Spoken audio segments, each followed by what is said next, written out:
The sleepover. Comfortable, Piglet? Pooh asked. He was tucking his friend into a dresser drawer that had been made into a bed just the right size for Piglet. "Oh, yes, Pooh, thank you ever so much," Piglet replied. The two friends were having a best friend sleepover, which, as far as they could tell, had to involve sleeping over something.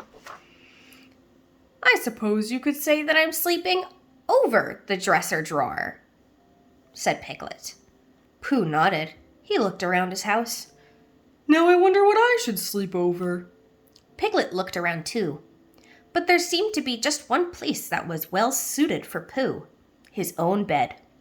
So, in the end, that's what Pooh decided to sleep over. Well, good night, Piglet, said Pooh.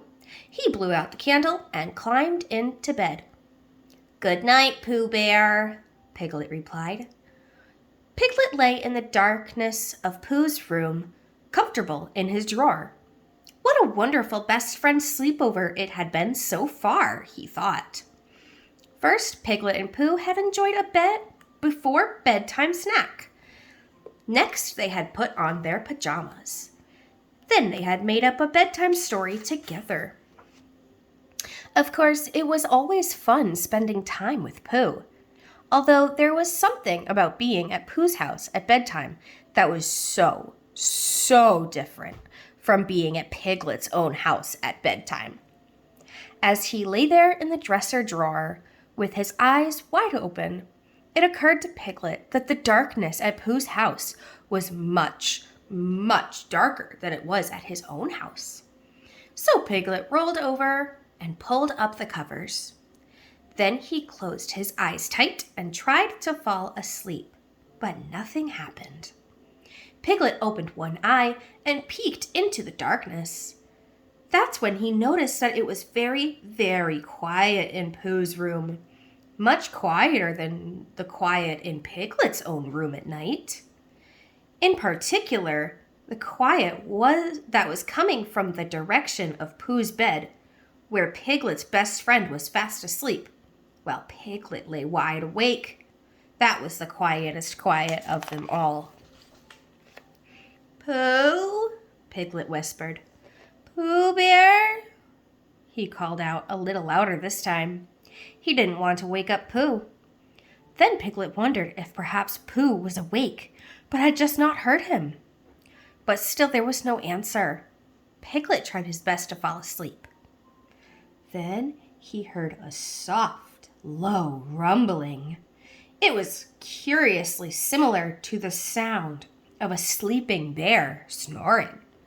As Piglet listened, it grew louder and louder, and then softer and softer, and then louder and louder, over and over again. What was the sound of an approaching telephone? Piglet wondered. Then the sound continued. "Pooh! Oh, dear!" Piglet shouted, jumping out of the drawer and running to Pooh's bedside. He shook Pooh as he shouted, wake up! Oh, please, Pooh!" Pooh said drowsily, sitting up. He climbed out of bed and walked over to light a candle. When it was lit, he found Piglet hiding under the covers in Pooh's bed. "Why, Piglet," said Pooh, "what's the matter?" Piglet was trembling so much it was hard to get the words out. "It's that horrible noise, Pooh," he stammered. Piglet listened for the noise so that he could point it out, but then realized he couldn't hear it. "That's funny," said Piglet as he peeked out from under the covers. "The noise stopped as soon as you woke up, Pooh." Said Pooh. He shrugged. Then he yawned. "I guess that means we can go back to sleep." Piglet wasn't so sure. He didn't want to hurt Pooh's feelings, but he didn't think he could fall asleep in Pooh's room. "Pooh Bear," said Piglet timidly, "I don't mean to be a bad best friend, but do you think we might, have the rest of our best friends sleep over some other night? I I'm just not used to sleeping anywhere but my own house.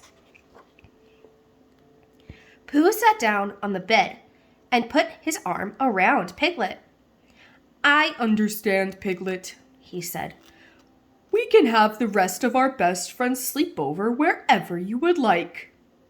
Pooh helped Piglet gather his things, including his very own pillow. Then, hand in hand, Pooh and Piglet began to walk through the 100-acre wood. It was a short stroll through the forest to Piglet's house. The stars were still twinkling in the night sky when the two best friends arrived. Here you are, Piglet, Pooh said as they entered. Home sweet home. Piglet was very glad to be at his own house. Oh, thank you, Pooh, he said. Thank you so much for understanding and for walking me back. I suppose you'll need to get home to bed now? Pooh considered the question. That does sound like the thing to do, he said. But first I might sit down for a little rest. Pooh noticed a comfortable-looking chair. Just for a few minutes, of course. While Piglet put away his things, Pooh sat down in the chair. It was even more comfortable than it looked. Pooh put up his feet.